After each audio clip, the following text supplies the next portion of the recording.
This is the Ielts listening test. You will hear a number of different recordings and you will have to answer questions on what you hear. There will be time for you to read the instructions and questions, and you will have a chance to check your work. All the recordings will be played once only.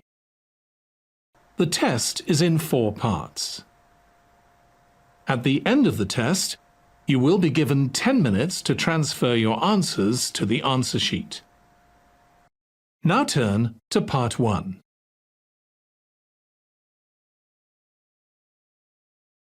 Part 1. You will hear a woman who works in a furniture store taking a telephone order from a man. First, you have some time to look at questions 1 to 5.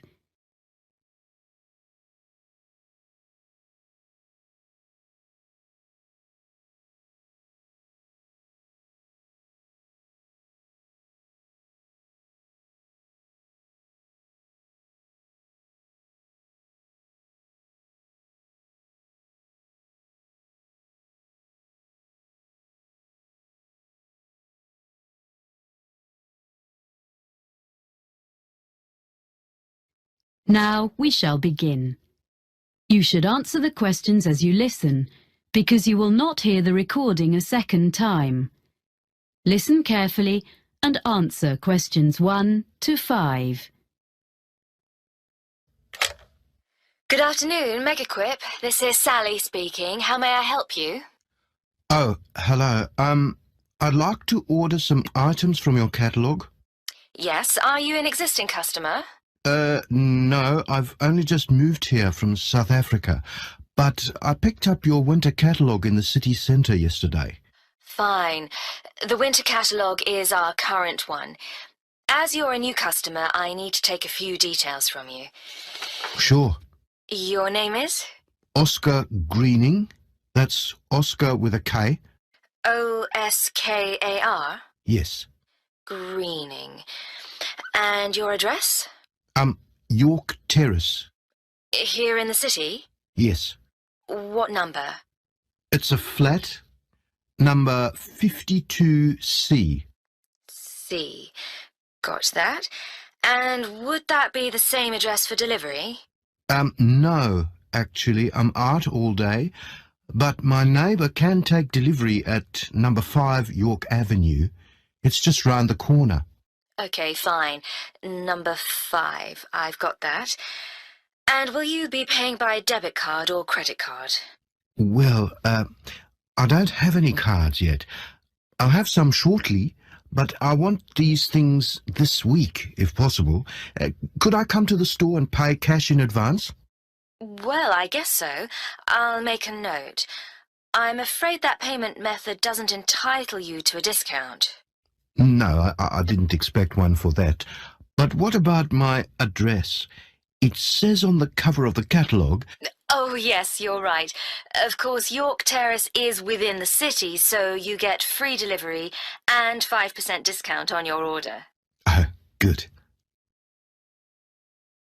Before you hear the rest of the conversation, you have some time to look at questions 6 to 10.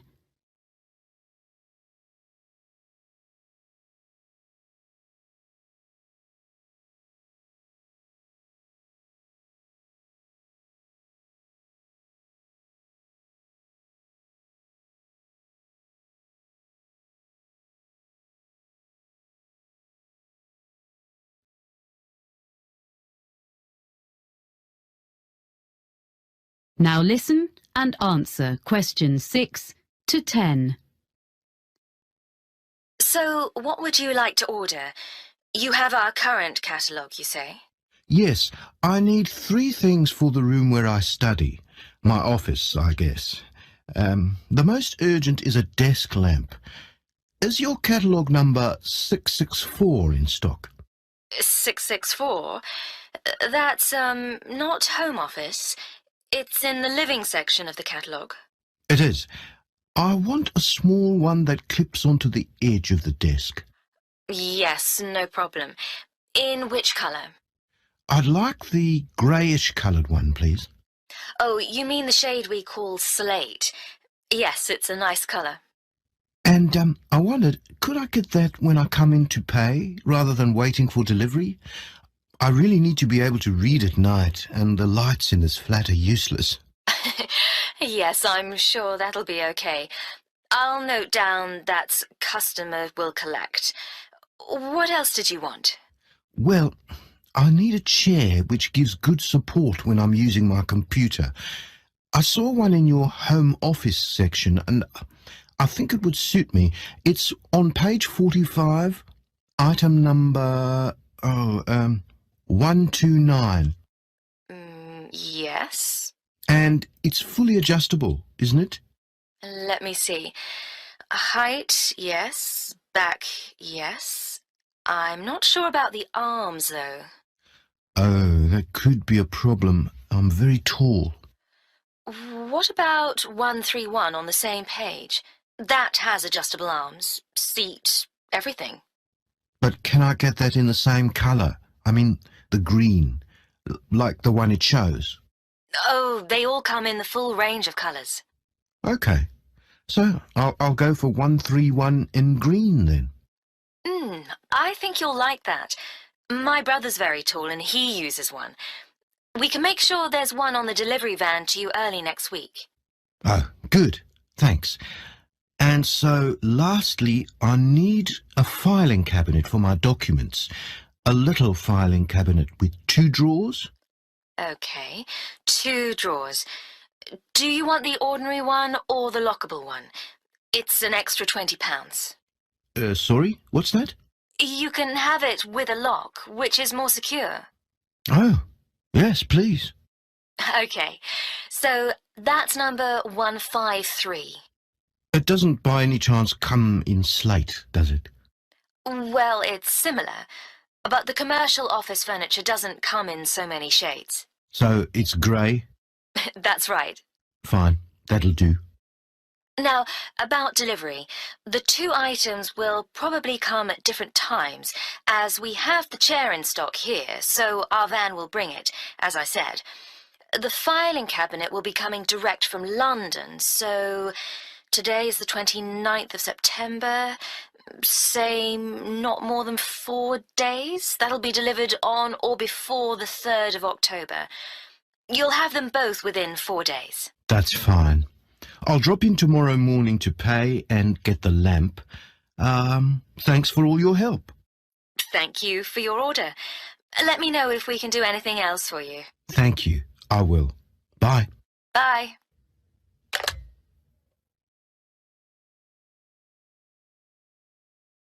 That is the end of part 1. You now have 1 minute to check your answers to part 1.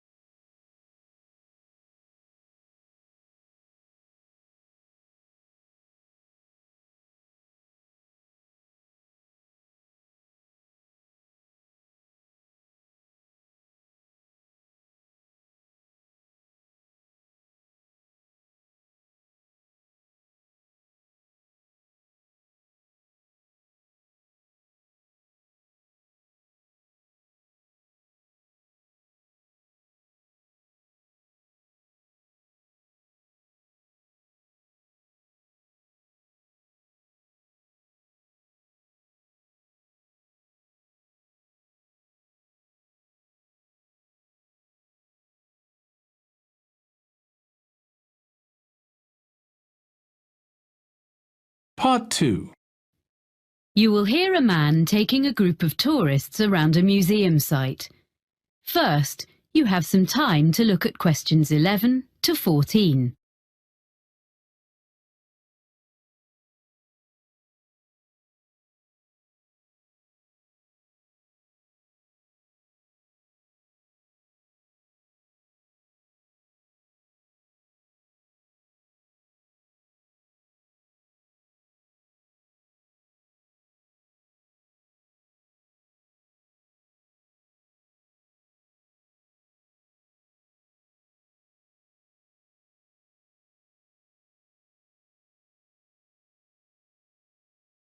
Now listen carefully and answer questions 11 to 14.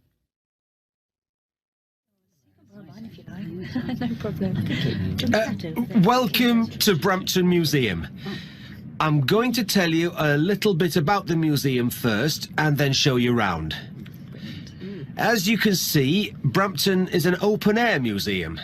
The first open-air museums were established in Scandinavia towards the end of the 19th century, and the concept soon spread throughout Europe and North America, and there are several in Britain, all of which tell the history of a particular part of the country. Brampton focuses on life during the 19th century. The site was chosen because there were already some historic 19th century buildings here, and others have been dismantled in different parts of the region and rebuilt on the site. This hadn't been attempted before in these parts, so we're very proud of what we have here. All of the buildings are filled with furniture, machinery and objects. You may be able to see these in other museums, but not in their original settings. What also sets Brampton apart from other museums is that the story of the exhibits is told not by labels, but by costumed staff like myself. I look after sheep, cows and hens, which are much the same as those you see on modern farms, but I use traditional methods to care for them. You will also be able to see a blacksmith and a printer, as well as other craftspeople. If you talk to them, you'll be able to find out what life was really like 150 years ago. Our programme of activities during the year has guided walks, an agricultural fair, and all the other events you would expect a museum to have. But remember, here you experience them in the real surroundings. The site is divided into different areas. The main building contains our High Street, which is a street of 19th century shops, offices and some homes. There's a stationer's shop which sells a range of specially selected cards, prints and copies of Victorian stationery, all available for purchase by visitors. Upstairs in the same building, a printer demonstrates the production of posters, business cards and advertising material. Across the street from the stationer's is a clothes shop, and there's a baker's where you can watch a demonstration of someone making bread, cakes and pastries. We also have a sweet shop, which has old-fashioned sweets for sale. Vintage trams travel along from one end of the street to the other, carrying visitors on their journey into the past. We will also be visiting the farm and taking a ride on a steam train. Of course, the main form of transport in those days was the horse, and you can watch horses being exercised in the old stables. This part of Britain was famous for coal mining, and on the site we have part of a mine which opened in 1860 and was worked for over 100 years before closing in 1963. Visitors can put on a hard hat and take a guided tour underground to see how coal was worked and to experience the working conditions in the early 1900s. Before you hear the rest of the talk, you have some time to look at questions 15 to 20.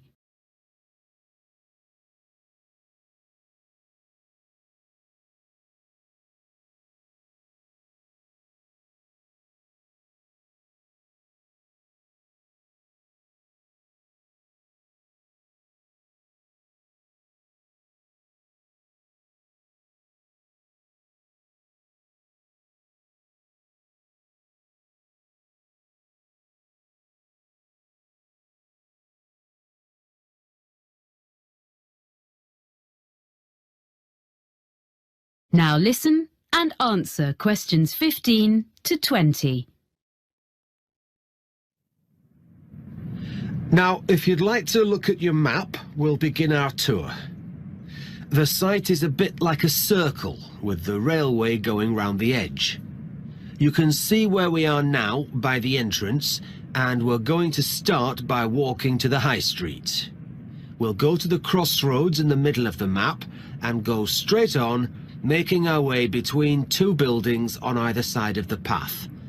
The larger one is an exhibition centre, but it's not open today, unfortunately. The other building is offices. The path leads directly to the High Street building, which is at the opposite side of the site to the entrance. Here you're free to wander around and take a ride up and down on a tram. We'll then take the path which follows the railway line and crosses it to the farm.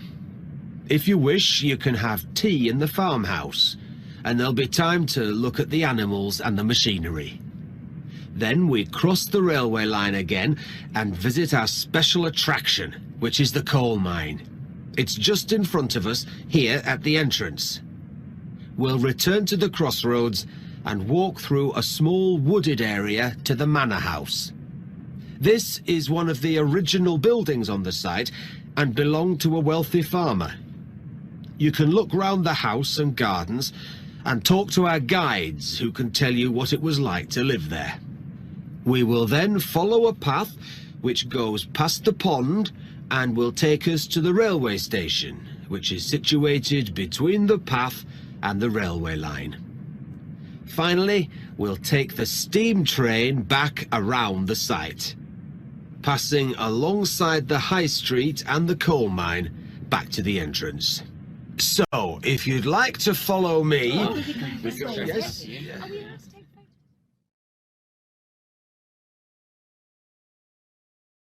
That is the end of part 2. You now have 30 seconds to check your answers to part 2.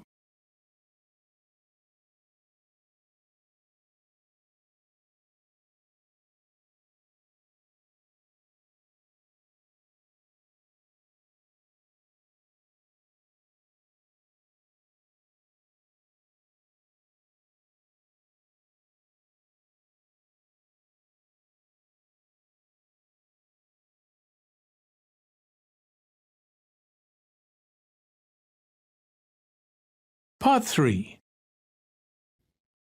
You will hear a conversation between Cressida, a student of journalism, and her tutor, Dr. Erskine, about a work placement that she has recently done. First, you have some time to look at questions 21 to 26.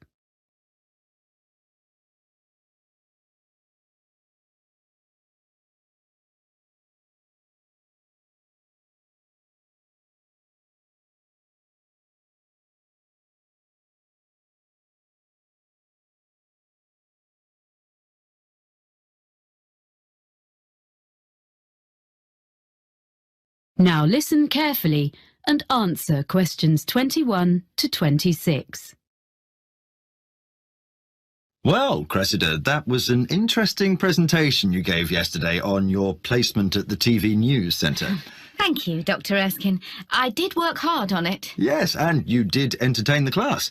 They enjoyed your humour, but you informed them too.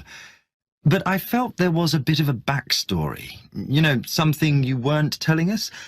So how was it really? Yeah, well, I learned a lot, as I said. But I think some of the lessons weren't ones I wanted to share with the whole group.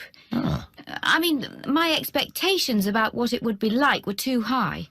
I'd been fantasizing a bit about what I'd be doing. I mean, it all worked out okay in the end. But I got off to a bad start. Yes, I heard something similar from the producer, Ainsley Webb, who assessed your performance. He was quite negative about some of the things you did and your initial attitude, I'm afraid. Would you like to give me your version? I didn't prepare properly is the main thing. On my first morning, I hadn't checked my commuting route properly. And I didn't notice that it says the buses don't start till 6. I had to run all the way to the studio, but I was still late, and I looked a mess. Well, better at this stage of your career than later. To be honest, I made the same kind of mistakes when I was your age. But Anyway, as I say, I think the presentation yesterday went extremely well, and I will bear that in mind when I grade your work experience overall. Thank you for being so understanding. Right. Now, have you completed your diary of what you did there? Professor Jenkins hasn't received it, he says. Yes, I have finished it, but I wanted to just tidy it up a bit. Some of it was written in a bit of a hurry. I'll email it to him this afternoon. OK, but I'm afraid he says this will have to be the last time you submit late. Journalism is all about deadlines, and if you can't manage them on your course, he can't give you a diploma saying you're competent, can he? Oh, yes, I'll do it straight after this. I didn't realise. Well, he can be a bit abrupt if he's kept waiting. It's the one thing he really doesn't like. Ooh. I'm sure everything is going to be fine. You're getting very good grades on your work, so as long as you remember that. Yes. Now, did you manage okay generally, do you think? Yeah, okay, I think. Well, it took a while to get to grips with all the equipment. Some of it was quite old, not as fast as what we have here in college, and at first I kept thinking it was my fault. I wasn't pressing the right buttons or something. The thing was, none of the TV centre staff asked me if I wanted instructions. If I asked them how to do some particular operation, they were perfectly civil and would show me, and even say thank you for what I did do. But I felt awkward to keep asking. Before you hear the rest of the conversation, you have some time to look at questions 27 to 30.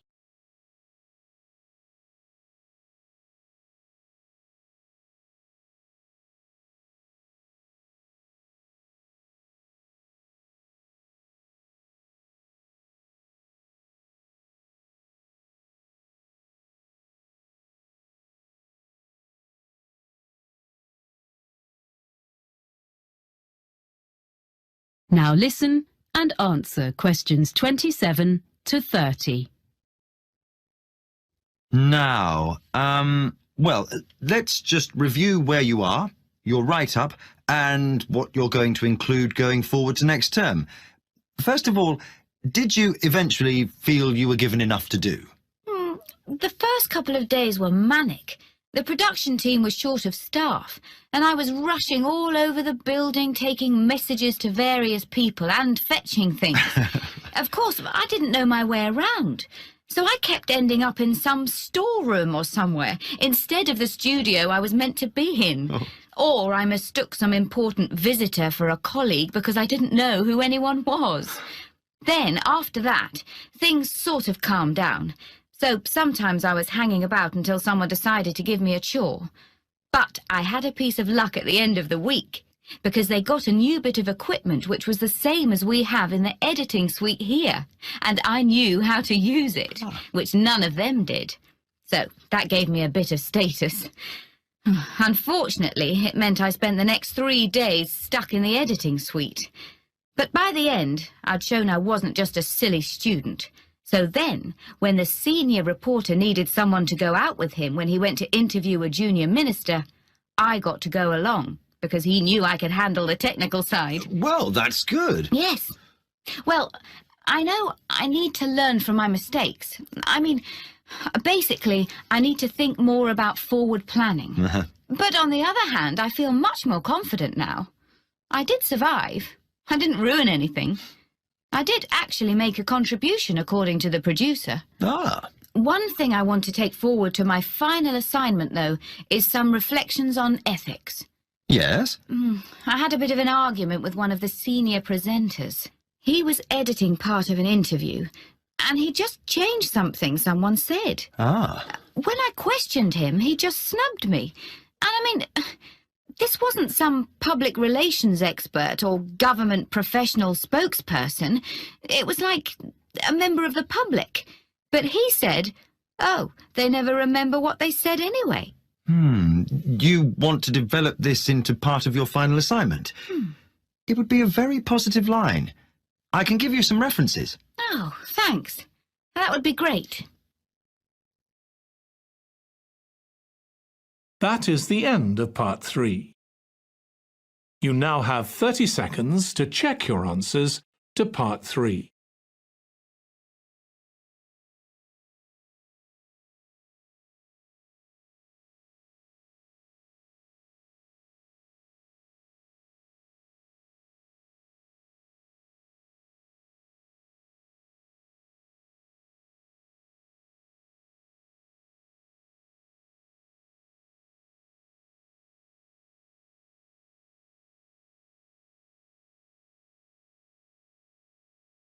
Part 4. You will hear a lecturer talking about the history of the electric guitar. First, you have some time to look at questions 31 to 40.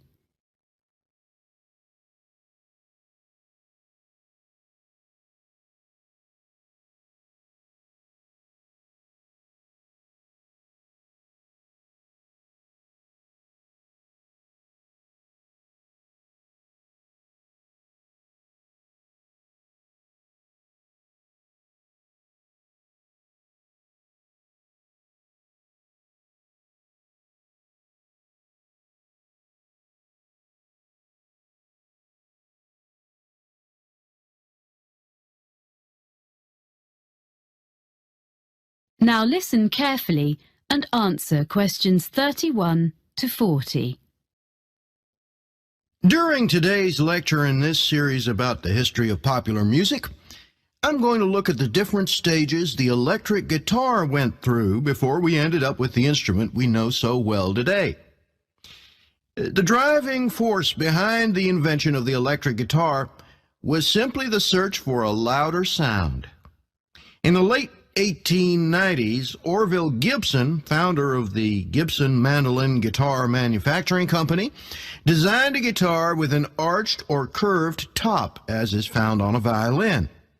This made it both stronger and louder than earlier designs, but it was still hard to hear amongst other louder instruments.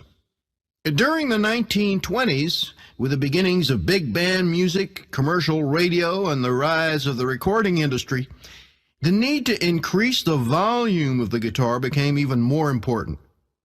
Around 1925, John Doppiera came up with a solution. He designed a guitar known as the National Guitar with a metal body which had metal resonating cones built into the top. It produced a brash tone, which became popular with guitarists who played blues, but was unsuitable for many other types of music. Another way of increasing the volume was thought of in the 1930s. The C.F. Martin Company became known for its Dreadnought, a large, flat-top acoustic guitar that used steel strings instead of the traditional gut ones. It was widely imitated by other makers. These mechanical fixes helped, but only up to a point. So guitarists began to look at the possibilities offered by the new field of electronic amplification. What guitar players needed was a way to separate the guitar's sound and boost it in isolation from the rest of a band or the surroundings. Guitar makers and players began experimenting with electrical pickups, which are the main means of amplification used today. The first successful one was invented in 1931 by George Beecham. He introduced to the market a guitar known as the frying pan, because the playing area consisted of a small round disc. The guitar was hollow and was made of aluminum and steel. He amplified the sound by using a pair of horseshoe-shaped magnets. It was the first commercially successful electric guitar. So by the mid-1930s, an entirely new kind of sound was born. Yet along with its benefits, the new technology brought problems. The traditional hollow body of a guitar caused distortion and feedback when combined with electromagnetic pickups. Musicians and manufacturers realized that a new kind of guitar should be designed from scratch with amplification in mind. In 1935, Adolf Rickenbacker produced a guitar which took his name, the Rickenbacker Electro Spanish. It was the first guitar produced in plastic, which, because of its weight, vibrated less readily than wood. It eliminated the problems of earlier versions, which were plagued by acoustic feedback. The Electro-Spanish had its own problems, however, because it was very heavy, smaller than other guitars of the period, and was quite awkward to play. Developments continued, and in 1941, Les Paul made a guitar which he called the Log, and true to its name, it was totally solid. All previous guitars had been hollow or partly hollow. It looked slightly strange, but the next step had been made towards the modern electric guitar. The first guitar successfully produced in large numbers was made in 1950 by Leo Fender. His Spanish-style electric guitar, known as a Fender Broadcaster, had a bolt-on neck and was initially criticized by competitors as being very simple and lacking in craftsmanship. Yet it was immediately successful and was particularly suited to mass production, spurring other guitar companies to follow Fender's lead. In 1951, Leo Fender revolutionized the music world yet again when he produced an electric bass guitar. This was the first commercially successful bass model to be played like a guitar. It was easier for players to hit an exact note. That's why it was called the Precision. Although there had already been electric stand-up basses, this was much more portable. It is now standard in the lineup of any rock band, and some historians suggest that entire genres of music, such as reggae and funk, could not exist without it. In 1952, the Gibson Company became Fender's first major competitor when Ted McCarty created the Gibson Les Paul guitar. It was distinctive because it was colored gold. The reason for this was to disguise the fact that it was made from two different kinds of wood. In 1954, Leo Fender responded to this successful instrument by introducing the Fender Stratocaster. It is easily identified by its double cutaway design and 3 pickups. This model may be the most influential electric guitar ever produced. The modern guitar as we know it was here to stay. That is the end of Part 4. You now have 1 minute to check your answers to Part 4. That is the end of the listening test. In the Ielts test, you would now have 10 minutes to transfer your answers to the answer sheet.